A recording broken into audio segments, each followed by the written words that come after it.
সুপ্রিয় শিক্ষার্থীবৃন্দ, কেমন আছো তোমরা? আশা করি ভালো আছো। ভালো থাকাটাই কামনা করি। আজকে আমরা যে অধ্যায় বিষয়বস্তু নিয়ে আলোচনা করব, চলো দেখি আজকে কি বিষয়বস্তু নিয়ে আমরা আলোচনা করব।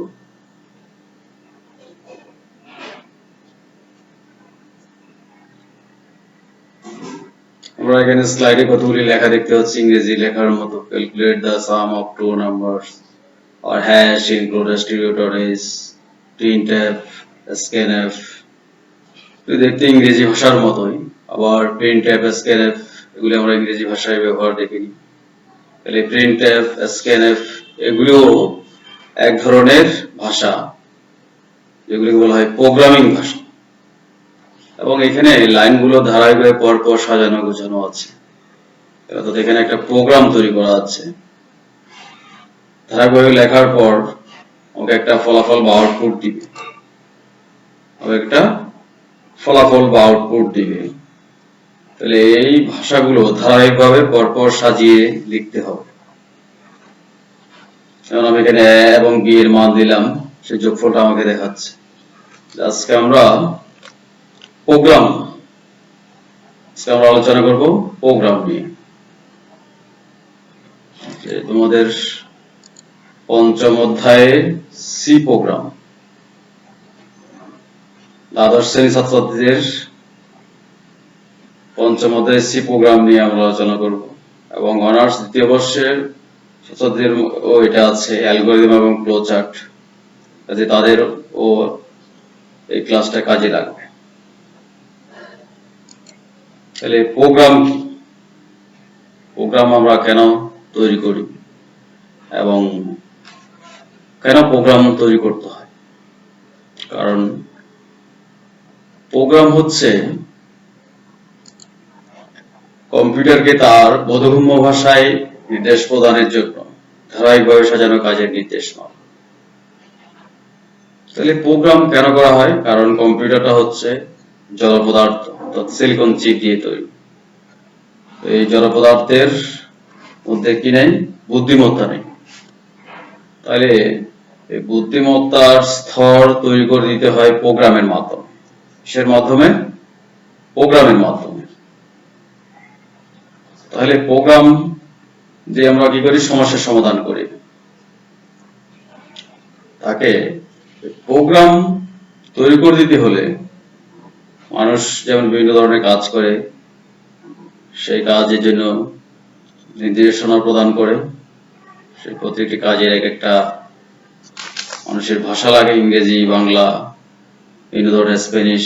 ঠিক কম্পিউটারকেও সেই কাজের নির্দেশ দেওয়ার জন্য এক ধরনের ভাষার প্রয়োজন হয়, যেটাকে আমাদের প্রোগ্রামিং ভাষা। প্রোগ্রামের ভাষা কম্পিউটারকে তার বোধগম্য ভাষায় নির্দেশ প্রদানের জন্য ব্যবহৃত বর্ণ, অঙ্ক, শব্দ, সংকেত, চিহ্ন এবং এগুলোর বিন্যাসের নিয়ম মিলিয়ে হচ্ছে প্রোগ্রামের ভাষা।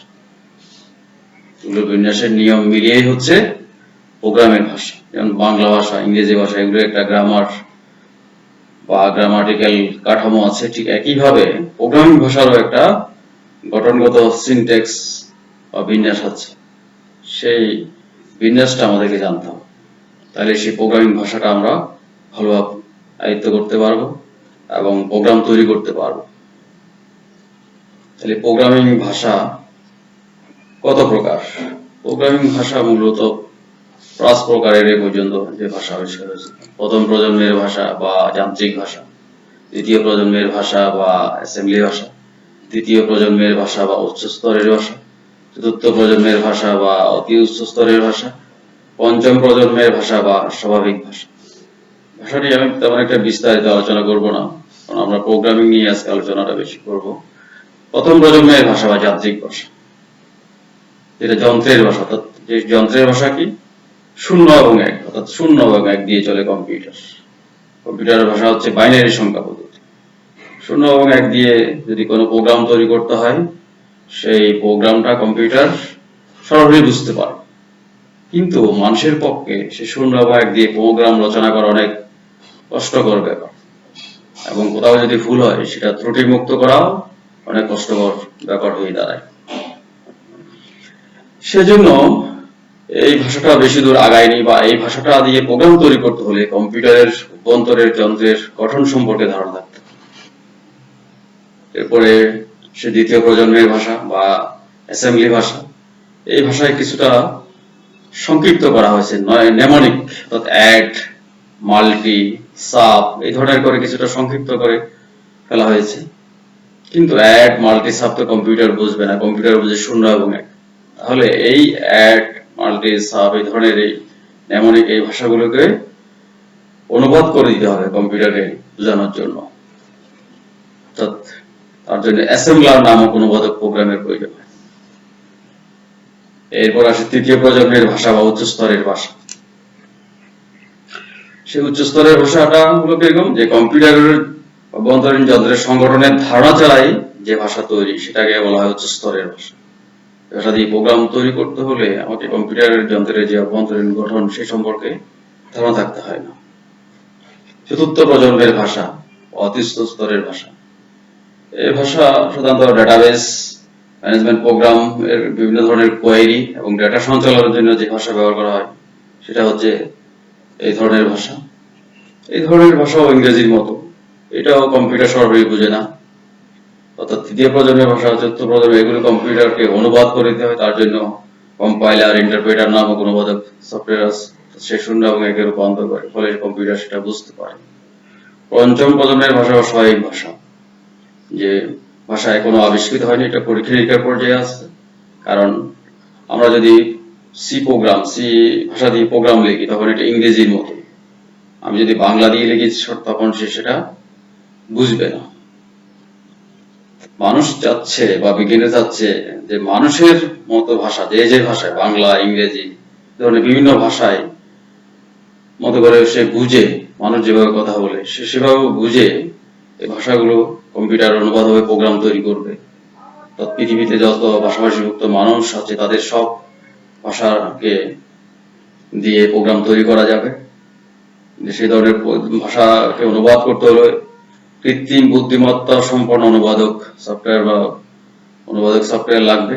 সেই ধরনের অনুবাদক প্রোগ্রাম বা সফটওয়্যার এখনো তৈরি হয়নি, ফলে এই ভাষাটা কারণ পরীক্ষা নিরীক্ষার পর্যায়ে আছে, হয়তো ভবিষ্যতে হবে। আমরা সি প্রোগ্রাম যদি জানতে হয়, আমাকে সি প্রোগ্রামের গঠন জানতে হবে। যেমন আমাদের শরীরের যে গঠন, সে গঠন আমাদের হাত, মুখ, নাক, চোখ, মস্তিষ্ক, পা ইত্যাদি নিয়ে আমাদের দেহ গঠিত। ঠিক একইভাবে সি প্রোগ্রামও বিভিন্ন অংশ নিয়ে গঠিত, বিভিন্ন শাখা নিয়ে গঠিত। সেই শাখাগুলো এক একটা এক এক রকমের কাজ করে থাকে। কোনোটা অবশ্যই লাগে বা অবশ্যই ব্যবহার করতে হয়, আর কোনোটা প্রয়োজন হয় না, ব্যবহার করলেও চলে, আর প্রয়োজন না হলে ব্যবহার না করলেও চলে। সি প্রোগ্রামের গঠন আমাকে ভালোভাবে জানতে হবে। সি প্রোগ্রাম তৈরি করতে হলে বা সি প্রোগ্রাম লিখতে হলে শুরুতে যে অংশটা থাকে সেটাকে আমরা বলি ডকুমেন্টেশন সেকশন। ডকুমেন্টেশন সেকশন কোনো কিছু লেখার জন্য ব্যবহার করা হয়। এটা ঐচ্ছিক অংশ, এটা সবসময় ব্যবহার লাগে না, যদি ব্যবহার করতে চায় করতে পারে, না করলে কোনো সমস্যা নাই। লিখতে হলে স্ল্যাশ স্টার কোনো কিছু লিখতে হবে, তারপরে শেষে স্টার স্ল্যাশ দিয়ে ক্লোজ করতে হবে। তাহলে কিভাবে লিখতে হবে? স্ল্যাশ স্টার যা কিছু লিখে calculate the sum of the series, calculate the area of a triangle, calculate the area of A circle, star slash দিয়ে ক্লোজ করতে হবে। এরপরে যে অংশটা থাকে সেটাকে বলা হয় লিংক সেকশন। লিংক সেকশন এটা গুরুত্বপূর্ণ এবং এটা অপরিহার্য অংশ, এটা অবশ্যই ব্যবহার করতে হয়। বিভিন্ন ধরনের যে হেডার ফাইল সংযোগ করতে হয়, যেটা হেডার ফাইল হচ্ছে বিভিন্ন ফাংশন প্রোটোটাইপ ধারণ করে। যে কাজের জন্য হেডার ফাইল, সেই কাজের ফাংশন প্রোগ্রামটা এই হেডার ফাইলের মধ্যে থাকে এবং এটাকে লাইব্রেরি ফাংশনও বলা হয়। কাজে এটা সংযুক্ত করতে হলে হ্যাশ ইনক্লুড অ্যাঙ্কার ব্র্যাকেট, সেই হেডার ফাইলের নামটা লিখে অ্যাঙ্কার ব্র্যাকেট দিয়ে ক্লোজ করতে হবে।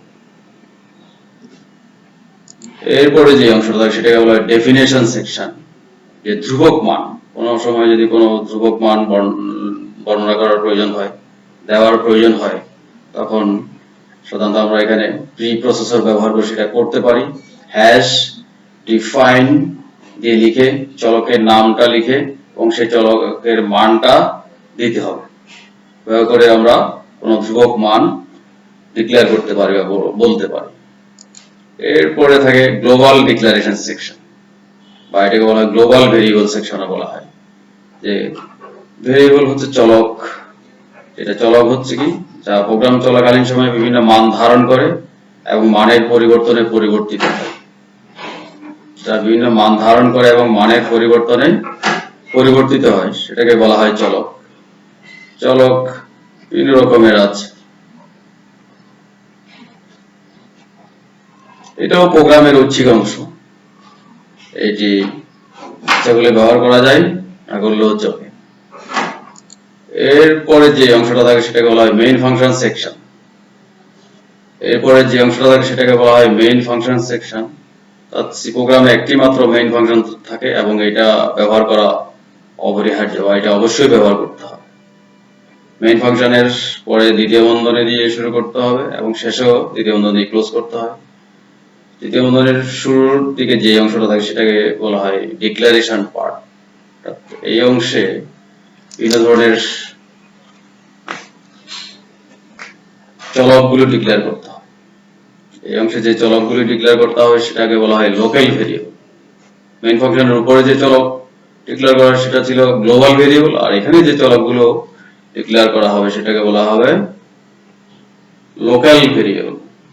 লোকাল ভেরিয়েবল ডিক্লেয়ার করার পরে তার ডাটা টাইপ উল্লেখ করতে হবে, কোন ধরনের সেই মানগুলো, পূর্ণ সংখ্যা, দশমিক যুক্ত সংখ্যা, লেখা, নাকি অনেক বড় একটা মান। এরপরে আমার এক্সিকিউটেবল পার্ট। এই অংশে কি থাকবে, আমাকে বিভিন্ন মানগুলো ইনপুট দিতে হবে। একটি প্রোগ্রাম প্রধানত তিনটি অংশের সমন্বয়ে গঠিত: ইনপুট, প্রসেস এবং আউটপুট। তাই প্রোগ্রামটাকে এক্সিকিউট করতে হলে আমাকে ইনপুটের জন্য ইনপুট স্টেটমেন্ট লাগবে। ইনপুট স্টেটমেন্টের গঠন আমাকে জানতে হবে, সেটা আমি পরবর্তীতে আলোচনা করব। প্রক্রিয়াকরণ বা প্রসেস করার জন্য আমার সূত্র লাগতে পারে, সূত্রাবলী লাগতে পারে, লুপ লাগতে পারে, কনসোল কন্ট্রোল স্টেটমেন্ট লাগতে পারে। এবং যে ইনপুট দিলাম এবং প্রক্রিয়াকরণ হলো সেই ফলাফলটা এবার আমরা দেখতে চাই, তার জন্য আমাকে আউটপুট স্টেটমেন্ট লাগবে। আউটপুট স্টেটমেন্টের গঠন শৈলী আমাকে জানতে হবে, যা আমি পরবর্তীতে আলোচনা করব। এরপরে দ্বিতীয় বন্ধনী দিয়ে ক্লোজ করতে হবে। এরপরে যে অংশটা থাকে সেটাকে বলা হয় সাব প্রোগ্রাম সেকশন। এটা প্রোগ্রামার তার নিজের প্রয়োজন অনুযায়ী ফাংশন প্রোগ্রাম তৈরি করে থাকে, যেন এটাকে বলা হয় ইউজার ডিফাইন্ড ফাংশনস। এটাও ঐচ্ছিক অংশ, এটা সবসময় ব্যবহার করতে হয় না বা লাগে না। এইগুলো আমাদের সি প্রোগ্রামের গঠন।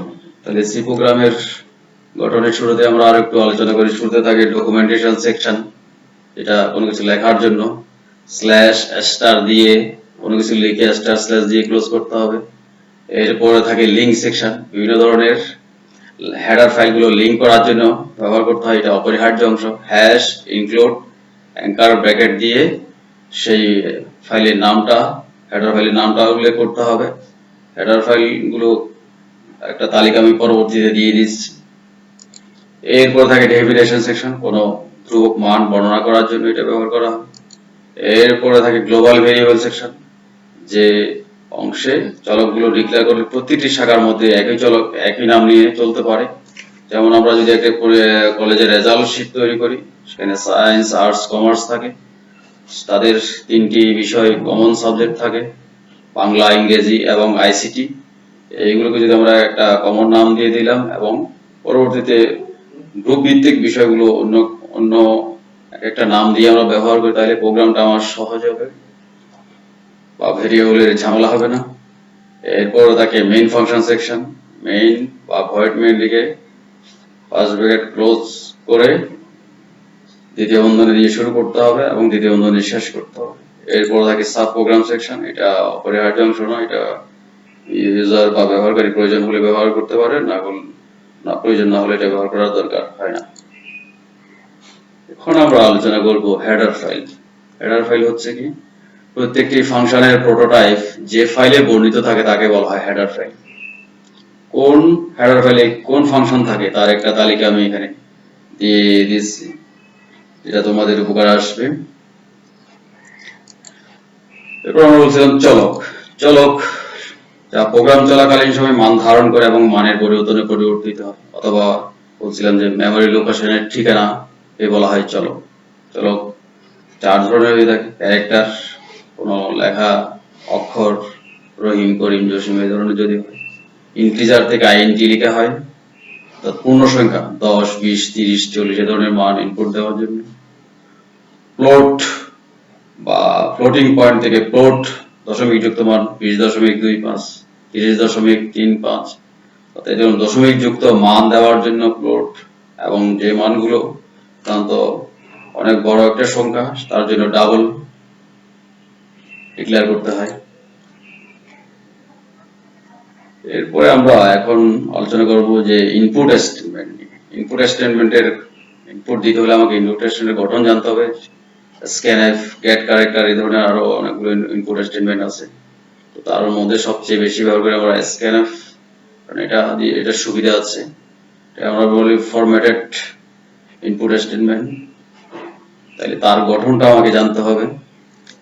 স্ক্যানএফ এর গঠন হচ্ছে স্ক্যানএফ ফার্স্ট ব্র্যাকেট থাকবে, ইনভার্ট কমা থাকবে, ফরম্যাট স্পেসিফায়ার দিতে হবে, তারপর ইনভার্ট কমা ক্লোজ করতে হবে, এরপরে কমা থাকবে, এরপর এম্পারসেন্ট দিয়ে ভেরিয়েবল বা ভেরিয়েবল নেম দিতে হবে, এরপর সেমিকোলন দিতে হবে। তাহলে ফরম্যাট স্পেসিফায়ার কি আমি পরবর্তীতে আলোচনা করব। সেটা ইনপুটের মান গ্রহণ এবং আউটপুটের মান প্রদর্শনের জন্য ব্যবহার করা হয়। কত রকমের ফরম্যাট স্পেসিফায়ার আছে, কোন মানের জন্য কোন ধরনের ফরম্যাট স্পেসিফায়ার দিতে হবে তা আমি পরবর্তীতে দেখাবো। এবং এম্পারসেন্ট, তারপর ভেরিয়েবল এম্পারসেন্ট ইউজ করা হয়। এই যে এম্পারসেন্ট কোন মেমরি অ্যাড্রেস থেকে মানটা গ্রহণ, কার কাছ থেকে মানটা গ্রহণ করবে সেজন্য এটা ব্যবহার করা হয়। এবং ভেরিয়েবল নেমটা A B C D X Y Z, যেমন আমরা লিখতে পারি scanf first bracket invert comma দিতে percent d invert comma close comma percent a first bracket close, এরপরে সেমিকোলন। অর্থাৎ এই যে পারসেন্ট ডি এর মতো আমরা লিখলাম, পারসেন্ট দিয়ে ডি, এটা হলো ফরম্যাট স্পেসিফায়ার। কোন ধরনের মান গ্রহণ করে? ডেসিমেল পূর্ণ সংখ্যার ক্ষেত্রে, ইন্টিজার টাইপের মানের ক্ষেত্রে এটা ব্যবহার করা হয়। আবার চলকের সংখ্যা যদি একাধিক হয় তখন আমাকে একাধিক ফরম্যাট স্পেসিফায়ার ইউজ করতে হবে এবং একাধিক ভেরিয়েবল ইউজ করতে হবে। এম্পারসেন্ট দিয়ে একাধিক ভেরিয়েবল ইউজ করতে হবে।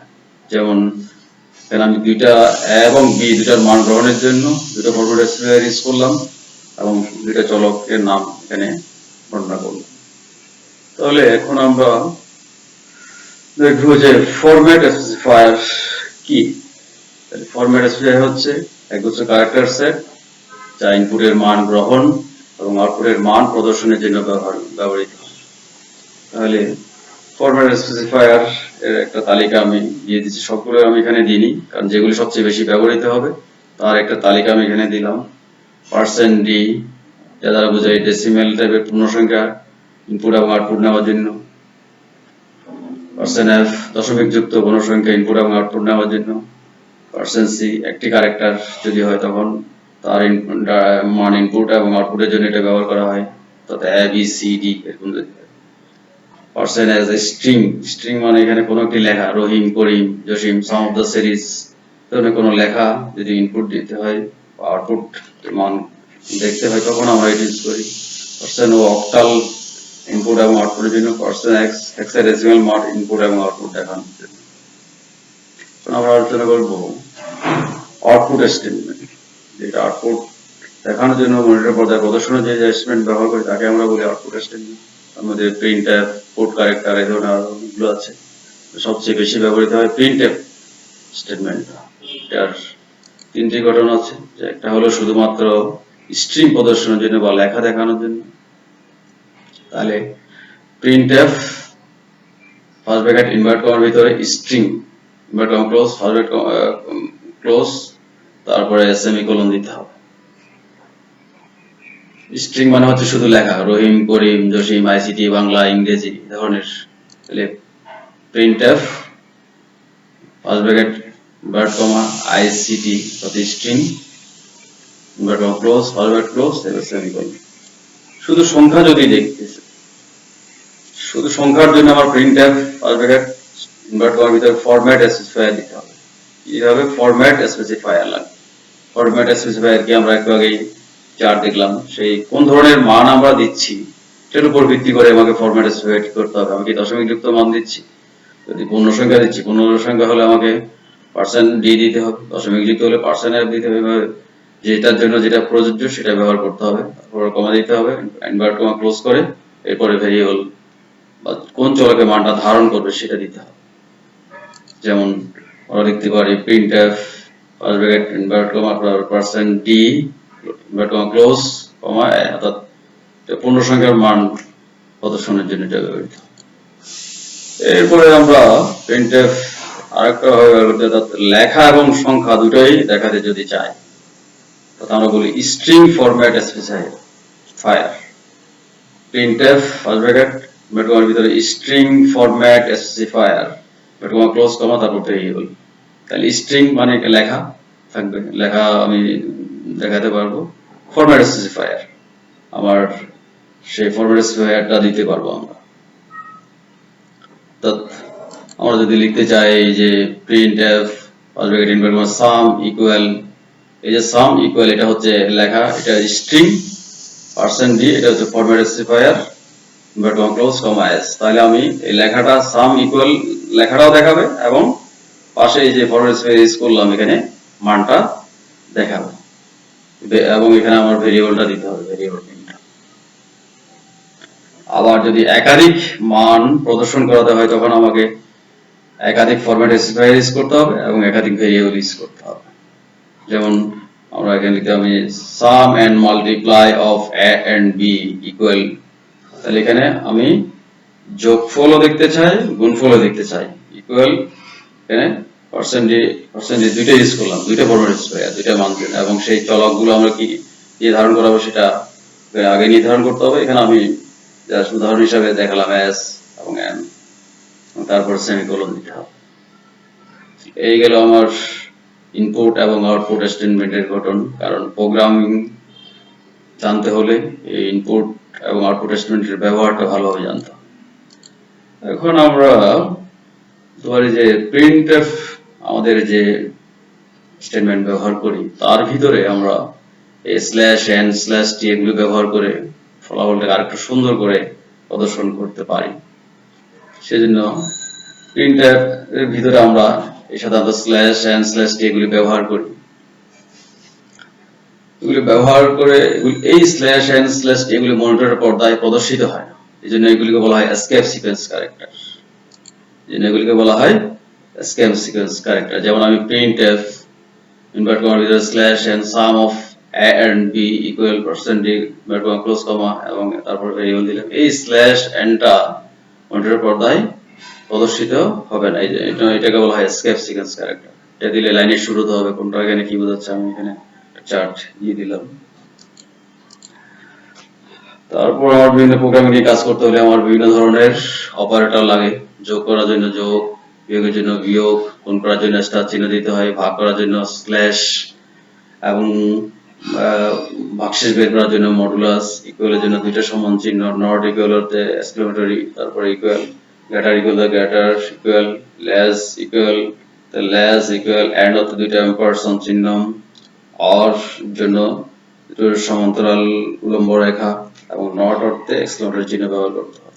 এই অপারেটর গুলো আমাকে জানা থাকতে হবে, সি প্রোগ্রামিং লিখতে গেলে এই ধরনের অপারেটর গুলো ব্যবহার করতে হয়। এখন আমরা একটা সমস্যা নিয়ে আলোচনা করি যে বৃত্তের ক্ষেত্রফল নির্ণয়ের জন্য অ্যালগরিদম এবং ফ্লোচার্ট এবং সি ভাষায় প্রোগ্রাম লিখব। তাহলে অ্যালগরিদম লিখতে হলে আমাকে অ্যালগরিদম কি জানতে হবে।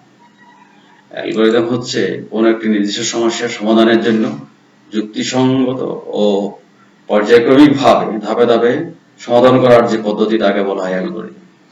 তাহলে অ্যালগরিদমের মাধ্যমে আমরা কি করি, যে সমস্যাটা আমাকে দেওয়া হলো, যে কাজটা আমাকে করতে বলা হলো, সেই কাজটা বা সমস্যাটা ধাপে ধাপে সাজিয়ে গুছিয়ে আমি ধারাবাহিক লিখে ফেলব, সেটা হচ্ছে অ্যালগরিদম।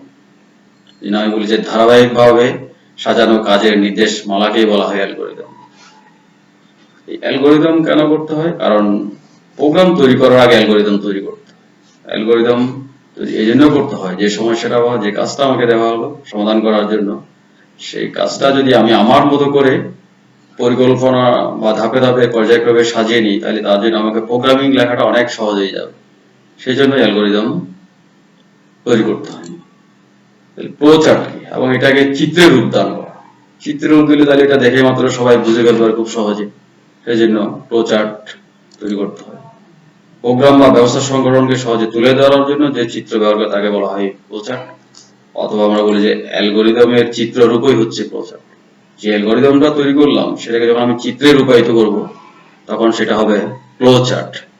তাহলে চিত্র যেহেতু আমি রূপায়িত করবো, তাহলে এই চিত্রগুলো কোনটা দ্বারা কি বোঝায়, কোনটা দ্বারা কোন অর্থ বোঝায়, কোনটা দ্বারা কোন মিনিং হয়, সেটা আমাকে জানতে হবে।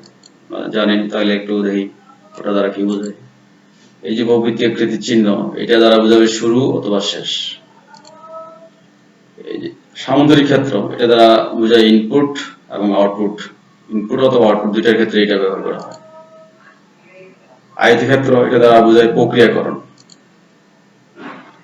অ্যারো চিহ্ন দ্বারা বোঝায় প্রবাহের দিক। রম্বস চিহ্ন, এটা দ্বারা বোঝায় সিদ্ধান্ত গ্রহণ।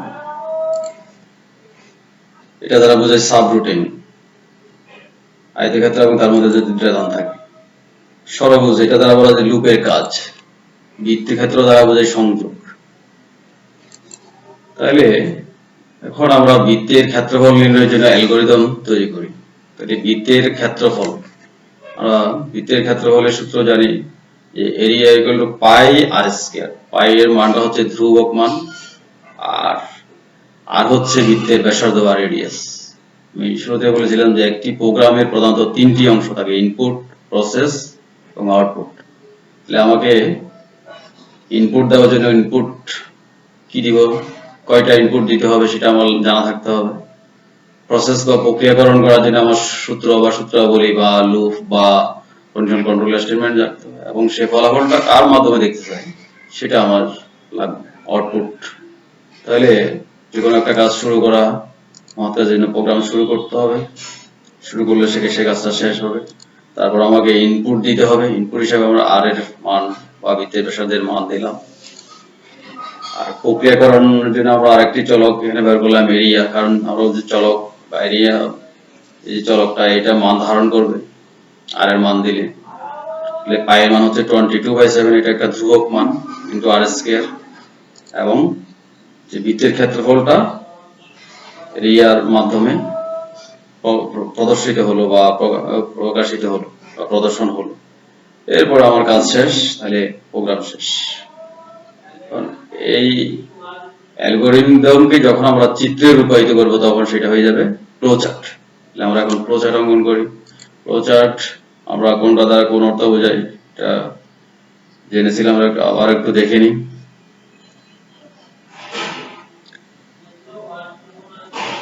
তাহলে অ্যালগোরিদম যেটা আমরা অঙ্কন করেছিলাম সেটাকে আমরা এখন চিত্ররূপ। শুরুর জন্য আমার প্রবৃত্তি আকৃতির চিহ্ন দিলাম। এরপর আমাকে অ্যারো চিহ্ন কোন দিকে প্রয়োজন, নিচের দিকে। সামুদ্রিক ক্ষেত্র, ইনপুট আর এর মান ইনপুটের জন্য। প্রক্রিয়াকরণ হয়েছিল area equal to pi r square বা 22/7 ইনটু আর স্কয়ার, এবং সেই ফলাফলটা প্রদর্শনের জন্য তাও সামুদ্রিক চিহ্ন হচ্ছে ফলাফলটা। এখানে প্রক্রিয়াকরণ হচ্ছে এবং মানটা ধারণ করতেছে এরিয়া নামক চলকের জন্য, এরিয়া এখানে ব্যবহার করা হলো, এবং তারপর প্রোগ্রাম শেষ। এই যে এখানে আমরা এরিয়া লিখলাম, এখানে প্রক্রিয়াকরণ হচ্ছে এরিয়ার মাধ্যমে। এখানে আমি যদি আর লিখি তাহলে কিন্তু মানটা প্রদর্শিত হবে না। যে চলকে মানটা প্রক্রিয়াকরণ করে ধারণ করতেছে সেই চলকটা আমাকে এখানে উল্লেখ করতে হবে। এখন আমরা ক্ষেত্রফলের জন্য সি ভাষায় প্রোগ্রাম লিখি। যে আমরা বলছিলাম সি প্রোগ্রামের শুরুতে থাকে ডকুমেন্টেশন সেকশন, এটা লিখতে হয় স্ল্যাশ স্টার, যা লেখার লিখে। আমি যে calculate the area of A circle star slash দিয়ে ক্লোজ করলাম, এটা লিখলেও পারি না লিখলেও পারি। তো প্রোগ্রামার কি কাজ করলো তা সে একটু লিখে রাখলো। এরপরে আমার থাকে লিঙ্ক সেকশন, যে hash include stdio.h, hash include conio.h, তার একটা conio.h, stdio.h, এগুলো কোন ফাইল ধারণ করে আমরা লিস্ট পূর্বেই দেখেছি বা দিয়ে দিচ্ছি। তাহলে আমাকে এটা এই অংশটা অপারেহাইড যেটা ব্যবহার করতে হবে করলাম। এরপরে থাকে ডেফিনেশন সেকশন, এখানে আমরা একটু ব্যবহার করতে পারি যে যেহেতু কনস্ট্যান্ট মান পাই এর মান, হ্যাশ ডিফাইন পাই এবং সেই মানটা উল্লেখ করলাম। এখানে গ্লোবাল ভেরিয়েবল সেকশনের ব্যবহার প্রয়োজন হয়নি, কারণ এটা ছোট একটা প্রোগ্রাম। এবং তারপরে মেইন ফাংশন দিয়ে শুরু হয়, ফার্স্ট ব্র্যাকেট সেকেন্ড ব্র্যাকেট দিয়ে আমরা শুরু করলাম। এরপরে থাকে ডিক্লারেশন পার্ট। এখানে বিভিন্ন ধরনের যে চলকগুলো, যেটাকে আমরা বলি লোকাল ভেরিয়েবল, এবং সেই চলকের ডাটা টাইপগুলো কোন ধরনের, ইনপুটের মানটাও এরকম, আউটপুটের মানটাও কোন রকম হতে পারে। আমরা ধরলাম যে যেহেতু এটা ব্যাসার্ধের মান দিব, আমি দশমিক যুক্ত দিতে পারি, দশমিক ছাড়াও দিতে পারি। আমরা যেমন দশমিক যুক্ত না হলেও আমরা ফ্লোট ডিক্লেয়ার করতে, যেমন 10.00, তাহলে আমি যদি 10.00 লিখি, তাহলে আমি ফ্লোট ডিক্লেয়ার করলে কোনো সমস্যা নেই, আবার 10ও লিখতে পারি। তাহলে ইন্টিজারের কাজ ফ্লোট দিয়ে করা যাবে, ডাটা টাইপ দিয়ে করা যাবে, কিন্তু ফ্লোটের কাজ ইন্টিজার দিয়ে করা যাবে না, তাহলে মান কমে যায়। তাহলে যেহেতু এরিয়ার মানটাও 3.1416 গুণ হয়ে একটা দশমিক যুক্ত সংখ্যা হবে, কাজেই ফ্লোট ডিক্লেয়ার করে দিলাম। চলক বা ডাটা টাইপ যদি একই রকম হয়, একই রেখায় লেখা যাবে, আর যদি ভিন্ন ভিন্ন রকম হয় তাহলে নিচে নিচে লিখতে হয়। একটা ইন্টিজার যদি হয়, একটা ফ্লোট যদি হয়, তাহলে ইন্টিজারটা উপরে লিখতে হবে, ফ্লোট নিচে এনে লিখতে হবে চলকের নামটা দিয়ে, ডাটা টাইপ উল্লেখ করে চলকের নামটা লিখতে হবে। যেহেতু আমরা আরো এবং এরিয়াও দুটোটাই ভাবতেছি যে দশমিক যুক্ত মান দিব, কাজেই আমরা ফ্লোট ডিক্লেয়ার করলাম। দশমিক ছাড়া দিলেও কোনো নয়, যেমন আমি বললাম যে 10.00, 10.25, 10.75, তাহলে 10.00 জন্য আমি ফ্লোট ডিক্লেয়ার করতে পারি। এটা পূর্ণ সংখ্যা হতে পারে, পূর্ণ সংখ্যার ক্ষেত্রে আমরা ব্যবহার করতে পারি, এবং এরিয়াটা 3.1416 গুণ হয়ে দশমিক যুক্ত মান হবে, যেটা আমি একই রেখা বরাবর ডিক্লেয়ার করলাম। এরপরে হলো আমার এক্সিকিউটেবল পার্ট। এই অংশ আমার কি থাকবে, বিভিন্ন ধরনের স্টেটমেন্ট গুলো, প্রিন্টএফ, স্ক্যানএফ। হ্যাঁ, প্রিন্টএফ এখানে আমি ব্যবহার করলেও পারি, না করলেও পারতাম, কারণ এই লেখাটা আমরা কেন লেখা হয়েছে যে এন্টার দি ভ্যালু অফ আর, এটা একটা স্ট্রিং, এখানে কোনো মান প্রদর্শন করবে না, কারণ আমি মান দেওয়ার আগে তো আমাকে কোনো মান ছাপাতে পারবে না, আমি ইনপুটে দিনে মান পাবো কি, তাহলে আমাকে কোনো একটা লেখা তো আমি ছাপাতে পারি। এই লেখাটা কেন দেওয়া হয়, যে ব্যবহারকারীকে তাকে মনে করে দেওয়া হচ্ছে যে সে কার মান দিচ্ছে। তাহলে প্রিন্টএফ এর যে তিনটি গঠন পড়েছিলাম আমরা, প্রিন্টএফ ফার্স্ট ব্র্যাকেট ইনভার্ট কমার ভিতরে string enter the value of r, এটাকে আমরা বলতে পারি স্ট্রিং ইনভার্ট কমা ক্লোজ, তারপর ফার্স্ট ব্র্যাকেট ক্লোজ, এরপরে সেমিকোলন। তাহলে তখন এই ইনভার্ট কমার ভিতরে যে লেখাটা আছে সেই লেখাটা প্রদর্শিত হবে। এবং ইনপুট নেওয়ার জন্য আমরা সাধারণত এখানে ইনপুট স্টেটমেন্ট ইউজ করলাম, যে স্ক্যানএফ ফার্স্ট ব্র্যাকেট ইনভার্ট কমার ভিতরে %f, যেহেতু আমরা ফ্লোট ডিক্লেয়ার করছি যে আর এর মানটা হবে দশমিক যুক্ত, এই জন্য আমরা %f দিলাম, ইনভার্ট কমা ক্লোজ কমা %r, কার কাছ থেকে মান গ্রহণ করো, আর এর কাছ থেকে মানটা গ্রহণ করো, সেমিকোলন দিয়ে শেষ। এরপরে প্রক্রিয়াকরণ যেন আমরা পাই r square, area equal to পাই, যেহেতু আমরা এখানে পাই ডিক্লেয়ার করছি, এখানেও পাই ইন্টু আর আর স্কয়ারকে আমরা এভাবে লিখতে পারি। আবার আর স্কয়ার দিয়ে লেখা যায়, তখন আমাকে পাওয়ার ফাংশন দিয়ে লিখতে হবে। এই পাওয়ার ফাংশন দিয়ে লিখতে হলে আমাকে এখানে ম্যাথ ফাইলকে লিংক করতে হবে, যেহেতু আমরা ম্যাথ ফাইল লিংক করে নাই, কারণ পাওয়ার ফাংশনটা ধারণ করে math.s হেডার ফাইল, কাজে আমরা এইভাবে লিখলাম। এরপর আমি ফলাফলটা দেখছি, প্রিন্টএফ ফার্স্ট ব্র্যাকেট ইনভার্ট কমার ভিতরে area of A circle equal, এই যে লেখাটা এটা হলো স্ট্রিং, এবং %f এটা হলো ফরম্যাট স্পেসিফায়ার। তাহলে এই লেখাটা তার সমান যে মানটা আসবে সেটা আমাকে মনিটর পর্দায় প্রদর্শন করবে, অর্থাৎ স্ট্রিং ফরম্যাট স্পেসিফায়ার ইউজ করলাম, বাট কমা ক্লোজ কমা, তারপরে চলকের নামটা ভেরিয়েবল। এরপরে গেট ক্যারেক্টার নাম, যেটা মনিটর পর্দায় দেখাবে না। আমরা বর্তমান যে ভার্সনগুলো Dev, C plus plus, code block, এগুলিতে এটা লাগে না, কিন্তু আগেকার ভার্সনগুলিতে এটা লাগতো সি প্রোগ্রামে। কোনো প্রোগ্রাম যখন আমরা রান করাই, তখন এটা যদি ব্যবহার না করে এসে মাত্রই চলে যায়, আর এটা যদি ব্যবহার করা হয় তাহলে মনিটরের পর্দায় যে ফলাফলটা আসবে, কোনো কিতে চাপ না দেওয়া পর্যন্ত সেটা মনিটরের পর্দায় অবস্থান করবে। আর এটা যেহেতু ছোট একটা প্রোগ্রাম, আমার এখানে কোনো সাব প্রোগ্রাম সেকশনের প্রয়োজন হয়। আশা করি আজকের ক্লাসটা তোমরা বুঝতে পারছো, ভালোভাবে বুঝতে পারছো। আর যদি কোনো সমস্যা থাকে, কোনো প্রশ্ন থাকে, পরবর্তীতে আমাকে জানাবে। আমি তোমাদের একটা বাড়ির কাজ দিলাম, এই সমস্যাটা বাসায় করবে। যদি করতে না পারো, আমি আগামী ক্লাসে সমস্যার সমাধান করে দিব বা এটা দেখাবো। সবাইকে ধন্যবাদ।